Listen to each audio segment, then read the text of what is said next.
जय हिंद क्लास। मेरा नाम पुरुषोत्तम कुमार है और आज हम क्या पढ़ेंगे?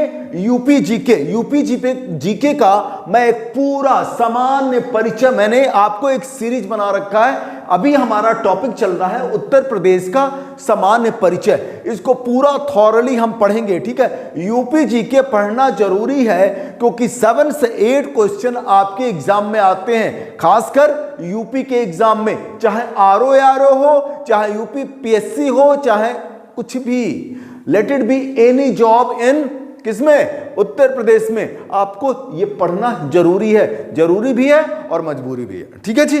चलो फिर शुरू करते हैं। पहला क्वेश्चन रहेगा कि उत्तर प्रदेश का राजकीय पशु कौन है? तो राजकीय पशु आप जानते होंगे बारहसिंगा है। कौन सा है? बारहसिंगा है। लेकिन अगर इसी का साइंटिफिक नेम अगर आपसे पूछ दिया, अगर उत्तर प्रदेश का राजकीय पशु के बारे में साइंटिफिक नेम आपको पूछ लिया तो आपको क्या बताना है? रूजर वस डुआ ओसली। क्या नाम है? रूजर वस डुआ ओसली, ठीक है। देख लो, रूजर वस साइंटिफिक नेम क्या है? रूजर वस डुआ ओसली, ठीक है। ये याद रखिएगा, ठीक है। इस पे क्वेश्चन आ सकता है, ठीक है। जो क्वेश्चन आएगा ही आएगा, ऐसे क्वेश्चन, ठीक है, ध्यान से देखिएगा, ठीक है। सेकंड क्वेश्चन रहेगा, उत्तर प्रदेश का राजकीय खेल कौन सा है? ये बच्चे को मालूम है। राजकीय खेल कौन सा है? क्रिकेट नहीं है भाई, हॉकी है। कौन सा है? हॉकी। तो हॉकी आप याद कर लेना, ठीक है। Second question clear, first question clear भी था। और तीसरा क्वेश्चन है, उत्तर प्रदेश का राजकीय वृक्ष कौन सा है? तो कौन सा है? तो अशोक है। कौन सा? अशोक है। अगर अशोक नहीं रहा ऑप्शन में, अगर अशोक नहीं रहा और रहा सराका अशोका, तो उस पे भी टिक आप मार सकते हैं, ठीक है। अशोक चाहे सराका अशोका, दोनों आंसर सही है, ठीक है जी। चलो, अब तीसरा क्वेश्चन कंप्लीट हो गया। चौथा क्वेश्चन क्या है? उत्तर प्रदेश का राजकीय फूल कौन सा है? तो राजकीय फूल कौन सा है? पलाश है, या इसको ये भी बोलते हैं ब्यूटिया मोनोस्पर्मा। क्या बोलते हैं? Butea monosperma. ये दोनों आप याद कर लेंगे, या पलाश या ब्यूटिया मोनोस्पर्मा, दोनों ऑप्शन में से कोई भी आ सकता है। आपका पेपर किसमें रहेगा? ऑब्जेक्टिव टाइप क्वेश्चन रहेगा, वस्तुनिष्ठ रहेगा। इसीलिए मैं हर टाइप को क्वेश्चन के फॉर्म में आपको बता रहा हूं, ठीक है जी। चलो, पांचवा क्वेश्चन, जहां पे थ्योरी की जरूरत होगी ना, वहां पे थ्योरी मैं दूंगा, उसकी चिंता ना करना, ठीक है। चलो, पांचवा क्वेश्चन है, उत्तर प्रदेश का राजकीय फल कौन सा है? तो राजकीय फल कौन सा है भाई? आम है। अगर आम के जगह पे मैंगी फेरा इंडिका अगर लिख दिया तो भी यही सही होगा। आम या मैंगी फेरा इंडिका याद कर लीजिएगा। कौन कौन सा? आम या मैंगी फेरा इंडिका, ये याद कर लीजिएगा, ठीक है। ये पांचवा क्वेश्चन। छठा क्वेश्चन क्या है? ध्यान देना, उत्तर प्रदेश का राजकीय चिन्ह। क्या पूछेगा? उत्तर प्रदेश का राजकीय चिन्ह, मतलब चिन्ह का मतलब सिंबल। तो सिंबल क्या है? तो एक वृत्त में ऊपर धनुष और तीर। देखो, एक ये वृत्त है, उसके ऊपर सबसे ऊपर कौन सा है? धनुष और तीर है, ठीक है। और बीच में गंगा यमुना की बहती नदियां, ये बीच में ये गंगा यमुना की बहती नदियां हैं, ठीक है। इसको हम 3 तरंगे से भी नाम से जानते हैं। अगर ये भी कह देगा, अगर ऑप्शन में गंगा यमुना की बहती नदियां नहीं रहेगा, 3 तरंगे रहेगा, तो 3 तरंगे भी आप बोलेंगे, ठीक है। अब क्या है? नीचे दाएं बाएं 2 मछलियां रहेंगी।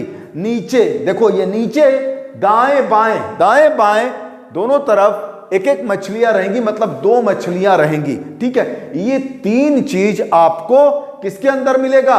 उत्तर प्रदेश के राजकीय चिन्ह के अंतर्गत, ठीक है। चलो, अब देखो इस पे क्या क्या क्वेश्चन बनता है, देखना बेटा। 7वां क्वेश्चन रहेगा कि तीर धनुष, ये जो तीर धनुष है किसका प्रतीक है? क्वेश्चन पूछता है कि ये तीर धनुष जो उत्तर प्रदेश के राजकीय चिन्ह में जो तीर धनुष है, ये किसका प्रतीक है? तो ये हिंदू शासक भगवान राम का प्रतीक है। किसका प्रतीक है? तो हिंदू शासक भगवान राम का प्रतीक है, ये तो मालूम होगा। ठीक है, चलो अब ये क्या कहेगा, जो ये दूसरा मैंने बताया गंगा यमुना या तीन तरंगे, तो अगर ये पूछेगा कि तीन तरंगे किसका प्रतीक है, बोलेगा कि ये तीन तरंगे किसका प्रतीक है, तो गंगा यमुना के बहाव, गंगा यमुना के बहाव एवं संगम का प्रतीक है। प्रयागराज में जो संगम लगता है, संगम होता है, गंगा यमुना सरस्वती का मिलन होता है, उसी को संगम नगरी बोलते हैं। प्रयागराज को संगम नगरी बोलते हैं ना, तो वहां से उसका भी प्रतीक है ये तीन तरंगे। किसका? गंगा यमुना के बहाव का एवं संगम का प्रतीक है। कौन सा? ये। ठीक है, ये इतना मालूम हो गया। चलो अब नेक्स्ट क्वेश्चन पूछेगा कि ये जो दो मछलियां हैं, दो मछलियां किसकी प्रतीक है? तो किसकी प्रतीक है?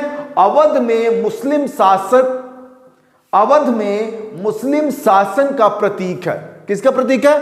अवध में मुस्लिम शासन का प्रतीक है। अब ध्यान से सुनना, इसके ऊपर एक स्टोरी है, इस क्वेश्चन के ऊपर एक स्टोरी है। जो दो मछलियां किसकी प्रतीक है? अवध में मुस्लिम शासन का प्रतीक है। तो हुआ क्या कि जो 16 महाजनपद थे, याद रखना, स्टोरी के मार्फत समझा रहा हूं, याद रखना, जो 16 महाजनपद थे उसमें अवध सबसे बड़ा महाजनपद था।